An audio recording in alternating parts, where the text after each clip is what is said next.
And just because I have to do this, I'm a journalist, the figures of how many civilians died in the Iraq War ranges from anything between 100,000 and 600,000 in official statistics. Again, I don't know, but neither do you. The question of... Hello there, good afternoon to you. Do you still listen to Michael Jackson's music? I do. What I don't think I will do is pay money to see the new biopic about him. Critics are describing the new biopic as a whitewash. Several reviewers saying it depicts a sanitised version of his life and career. The singer's nephew, Jeff L. Jackson, portrays the king of pop, as he's known, in Michael, which follows the star's rise to fame with the Jackson 5, which obviously you'll have all, I'm sure, seen footage of or remember it from the time, through to that enormously successful solo career that he had. But to say his legacy, his history, his life is problematic on a number of fronts is probably an understatement. So will you be seeing the film? Huge numbers of people are turning out for it, are excited by it. And he is still a global superstar. Even though he's dead, he's still revered and adored by millions and millions of people around the world because of his musical talent. But would you go and see this film? 0345 6060 973, the number to call. You can text 84850. Dan Reed joins me, documentary filmmaker who directed Leaving Neverland, Michael Jackson and Me, and a second film, Leaving Neverland 2, Surviving Michael Jackson, which was brought out just last year. Good afternoon to you, Dan. Thank you for joining me. Hi, Sheila. Are the criticisms of this film valid? Does it just ignore the controversial allegations around paedophilia? Do you know what? I haven't seen it yet, but obviously I've read quite a bit about it. And I spoke to someone yesterday, a guy who writes for Rolling Stone who's been to see it. And he says there's nothing about the child sexual abuse allegations, but apparently there are scenes showing how fond Michael was of children and sort of hospital visits and stuff, which I think might come across as a bit creepy if you bear in mind, what happened later. Yeah, I saw your film in 2019. I saw it sometime after that, but I haven't seen the more recent one. But the two men who, as children, say they were abused by Michael Jackson, I mean, my impression of it, of them and their stories, was that there was no denying their trauma. Clearly there are different levels of judging that, but there's no denying their trauma. Why do you think so many people still turn away from the idea that Michael Jackson abused children when so much of his behaviour about and around children, including his own, was so very odd? Well, people, you just said you'd still listen to his music. People love the music. It's the soundtrack to a lot of people's lives, the key events in their lives, weddings, what have you. So there's a reluctance to part with that sort of the memories, and there's a nostalgia for his music. And he was an extraordinary entertainer. That doesn't alter the fact that there are people who, unfortunately, like to have sex with children, and he was one of them. People find it difficult to separate the art from the man, and there's a huge machine that is trying to discredit the child sex abuse allegations and discredit me and discredit James and Wade, the heroes of Leaving Neverland, in order to to keep the goods fresh and in order to monetize Jackson catalogue. And so there's quite a big pushback online and through various voices in the media who say, oh yeah, but it was all just they're all just gold diggers and they all want money, which I always laugh at because they haven't made a cent, and the only people who've made a stack of money are the Jackson estate. What would you say directly to them, if you could, the people who are making this film? I'd say, go on then, tackle the child sex abuse allegations head on. What's your version of why Michael Jackson takes a 7-year-old child by the hand, takes him upstairs into his bedroom, locks the door and spends the night alone with him? What's that all about? Because Jackson didn't deny doing that. So what's happening behind that locked door over and over and over again for decades? And what came through in the 2019 film you made is how it wasn't just the boys that were groomed by him, their families were groomed by him. And I was watching, just wondering, and I know we've got sort of relatively stronger awareness now than perhaps we did all those years ago. Think of Jimmy Savile in this country, but I was watching it just thinking, if any adult, actually, but a famous person with power and whatever gifts to offer me and my children took a sudden and unusual interest in me, I'd have alarm bells going off all over the place. And if I didn't, because I was being groomed and therefore they'd switched off my alarm bells, I would imagine that people around me would. But for some reason, he just managed to keep doing it, didn't he?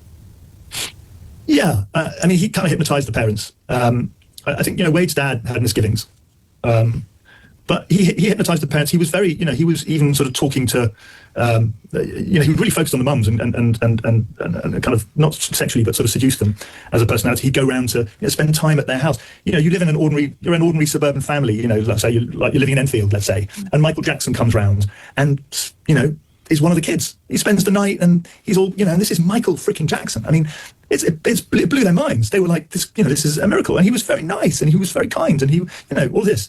But he was having sex with their children. And, this isn't some innocent little boy of a man. This is a cunning predator. And again, just so people know what James and Wade, the two men in your film who were abused by Jackson as children, they talked about oral sex, anal sex. He was raping them.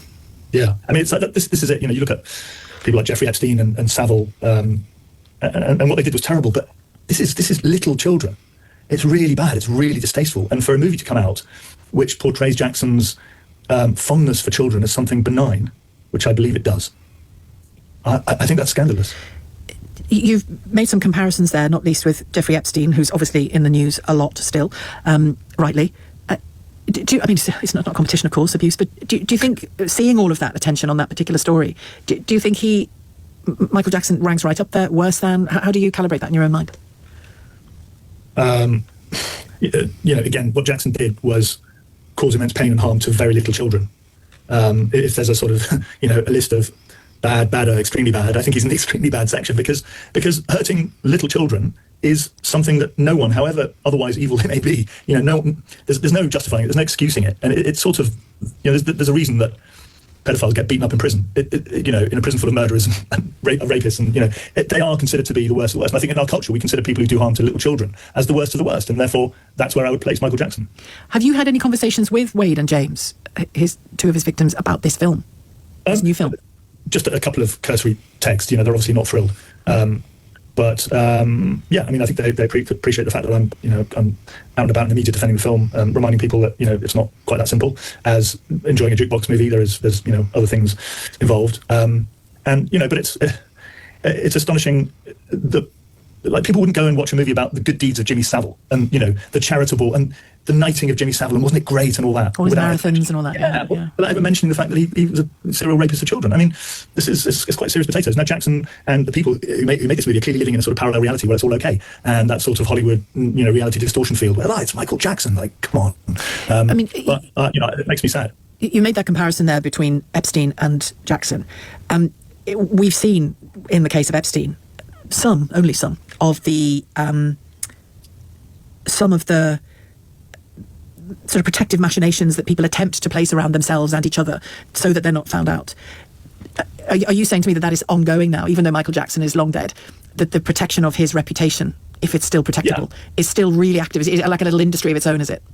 100%. I mean, like I said, they need to keep the goods fresh. They need to keep any stain away from the name of. They don't need to try and keep the stain away from the name of Michael Jackson, even though his fan base has a huge tolerance. Because basically they don't care that he was seriously suspected of child molestation. I think I read a very early draft of this movie, what I take to be a genuine script of the movie, which tried to tackle the allegations head on, and the results were laughable. And in the end, they retreated from that course of action. I think there's part of Jackson's entourage, sort of former the late Jackson's entourage, who are key to the business still, and they don't like the fact that they're associated with someone who was a child molester, and they want to prove that it wasn't true, but they can't, because at the very least, he's a man who liked to spend nights and countless nights with children who were not his own in bed. Yeah. And what was going on there? What's their version of that? And that's why they can never make a version. They can never make a version of the movie that deals with child sex abuse allegations, because there's always going to be that awkward, icky scene. Yeah, and it's you think when you think of your own approach to children in your own family, let alone other people's children. Thinking of some of the interviews I've seen over the years when he was alive, in which he would say in that little childish voice that didn't always come out. Sometimes his voice came out much more differently, but in that childish voice he had, where he'd just say, "Why can't people just understand that I love children?" And Presley, who he married as well, saying he was just lovely. We were super in love, and he just loved children. He was just constantly trying to normalise this behaviour, which was so clearly not normal. Yeah, I mean, it's okay to love children, right? Oh, yes. But not in that way.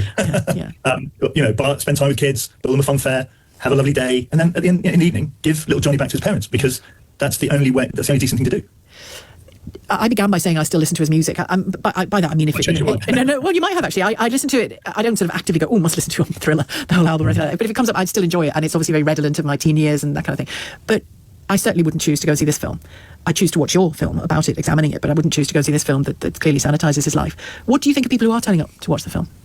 I mean, it's not my job to condemn people for going to the movies. No, but let's say I've just told you I'm going to go and view it, but not as a journalist, or even comment on Mike still listening to his music. What's your sense about that? I know I'm free to do that, and you're not going to tell me not to. But your feelings about it, because listening to my feelings about it. Listen, my feelings. Sorry, Sheila. My feelings about it are that I think it's a shame that there's a whole new generation of young people who were not particularly necessarily familiar with Jackson's music, who are going to go and watch the film and consume the music, which is great, but also go, "Oh, well, he's just a sort of simple childlike man who adored children," and that clearly is a lie. And so I think it's a shame that a large young audience is getting indoctrinated. As for the older ones who should know better, or who are familiar with the sort of history, I suppose, go enjoy the music, but you're consuming a movie that is essentially a lie and is a distortion. And I really feel for Wade James and the other people that Jackson hurt, because it's trying to erase them from history, and I think that's cruel. They will make a lot of money, but I think they should, they should look at themselves in the mirror. But we probably all consume art of some sort that's been made by monsters, For sure, don't we? 100%. I never advocated banning, cancelling Jackson. That's just not. I'm not what about. But I think there are degrees, and when it comes to raping children, I don't know. Maybe there's a line we should draw there. Yeah.